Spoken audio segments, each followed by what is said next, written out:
Ya, silakan Cika. Ya, untuk Mas Yohandi dan Mas Angga. Pertama kali kenal Mbak Wela, kapan dan di mana? Coba pacarnya dulu. Kalau aku mulai kenal dengan Wela ketika Wela bergabung dengan sebuah komunitas supporter, yaitu supporter dari tim Persebaya Surabaya. Wow, Di situ, supporter juga ya. Wow, wow. iya, Nyarinya Kenal, punya supporter. teman. Tahun berapa itu? supporter tahun kemarin 2016. Tapi Yohandi tahu dengan masalahnya Well. Belum. Saya tahu masalahnya Wela itu baru Januari kemarin malah. Baru Januari kemarin. Januari kemarin. Pernah lihat perubahannya? Kalau pernah ngeliat perubahannya sering, tapi saya anggap ini bercanda atau gimana gitu. Soalnya tiba-tiba mulutnya komat kamit sendiri, ngomong-ngomong sendiri, aneh gitu. Bagi saya soalnya tidak semestinya gitu loh. Biasanya tingkah lakunya itu lurus saja, bisa bercanda enak. Ini kok tiba-tiba subuh-subuh minta boneka, nyari kemana subuh-subuh minta boneka gitu. Yang paling mengesalkan apa coba? Yang paling mengesalkan ya itu subuh-subuh ketika subuh-subuh minta boneka. Dikala toko tutup semua, mau nyari boneka kemana subuh-subuh seperti itu. Tapi kalau karakter pribadinya berubah, harusnya dia tidak mau dipanggil Wela dong, Dok. Nggak mau. Ketika berubah, dia berubah. Yang sering saya temuin berubah menjadi karakter Ating anak kecil. Anak kecil dan Bilkis. Bilkis itu sosok yang pintar mengaji, sering sholat seperti itu. Cewek lain dong. Kenapa? Wow. Jadi Anda kayak pacaran sama 9 orang ya? Iya, kayak 9 orang termasuk cowok juga. Termasuk cowok juga Termasuk satu. cowok juga. Cucong. Oke, Oh oke. gitu. Tapi mesti dengan Wela, karena Wela yang paling kuat di sini ya. Iya, kalau sahabatnya sendiri tahu Mbak Welanya di ID kapan? Jadi pertemuan saya pertama kali sama Mbak Wela tuh, jadi ada satu komunitas.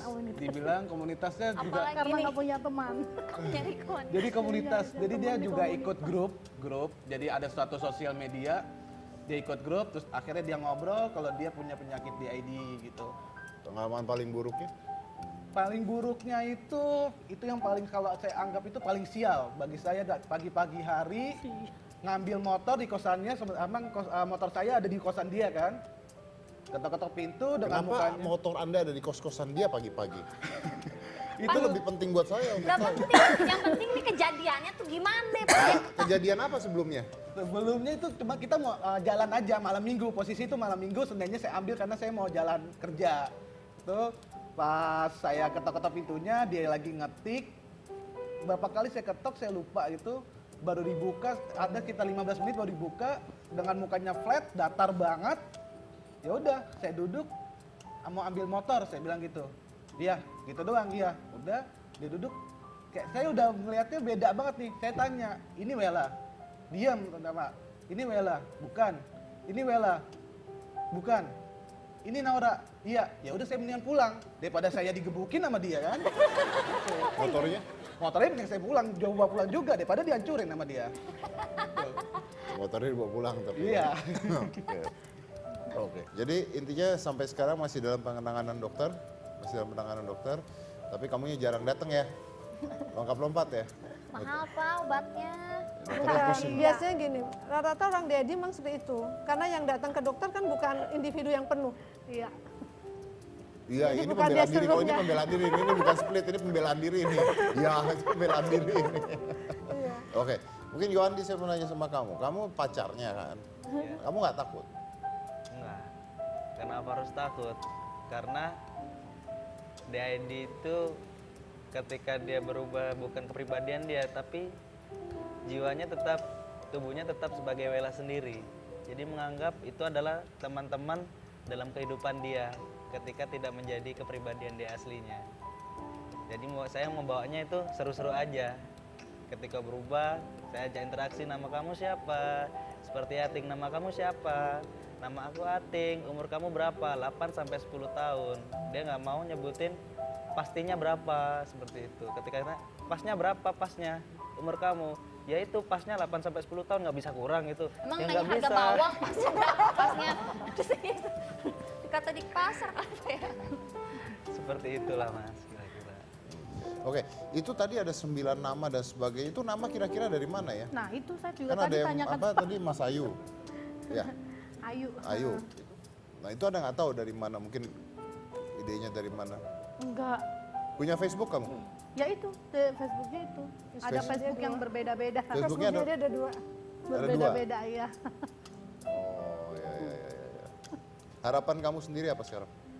Harapan saya ingin ya pengen menjadi diri saya utuh karena capek berinteraksi sosial. Kenal ini dengan ini berbeda-beda, terus kemudian kehilangan waktu yang kemudian harus melakukan apa, tapi kemudian saya tidak ingat seperti itu. Dan juga minum obat ini kan saya juga takutnya berpengaruh sama organ-organ tubuh yang lain gitu. Harapan saya sembuh sih, dan harapan saya terhapus lukanya. Terhapus lukanya. Dendam apa sakit hatinya apanya itu. Ya. Amin, amin. Yohandi sendiri gimana? Kalau harapan saya buat Wela, jangan gampang putus asa, tetap semangat, jangan pernah takut untuk bercerita. Karena Wela sendiri sering takut untuk bercerita, tapi kalau ketika kepancing sedikit, dia bakal cerita semuanya.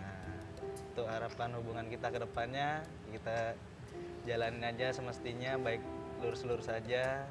Kalau jika nggak ada halangan ya insya Allah, Allah memberkati kita. Oke, baik. Terima kasih semuanya sudah hadir di Hitam Putih. Terima kasih dokter, terima kasih juga Wela. Saya rasa ini bisa memberikan kita pengetahuan lebih tentang betapa hebatnya manusia. Ya, karena ini hebat loh, kalau dipikirnya hebat sebenarnya kan, bahwa manusia bisa seperti ini tuh hebat sekali. Karena artinya kita masih banyak hal-hal yang belum bisa kita pelajari. Ya, mungkin kalau tadi dokter menarik, kalau larinya ke klinik jadinya klinik gitu kan ya, jadinya klinik. Oh kesurupan, trans itu ya. Itu teorinya saya sebut dengan Occam-Rasor Principle. Cari yang paling sederhana gitu, oh kesurupan, kan begitu kan. Tapi ternyata ada jauh di luar itu ya. Kalau menurut Freud itu manusia tuh seperti gunung es yang kelihatan tuh cuma atasnya. Kita nggak tahu bawahnya tuh seperti apa. Nggak pernah kelihatan, dan itulah yang luar biasa. And our mind is so amazing. You're not gonna believe what it's capable to do. Oke, jadi berbahagialah kita jadi manusia dan kita mempelajari lagi tentang apa yang belum kita pelajari, and it's just a start. It's never the end. Saya dari Komisi Cika Jessica, inilah Hitam Putih.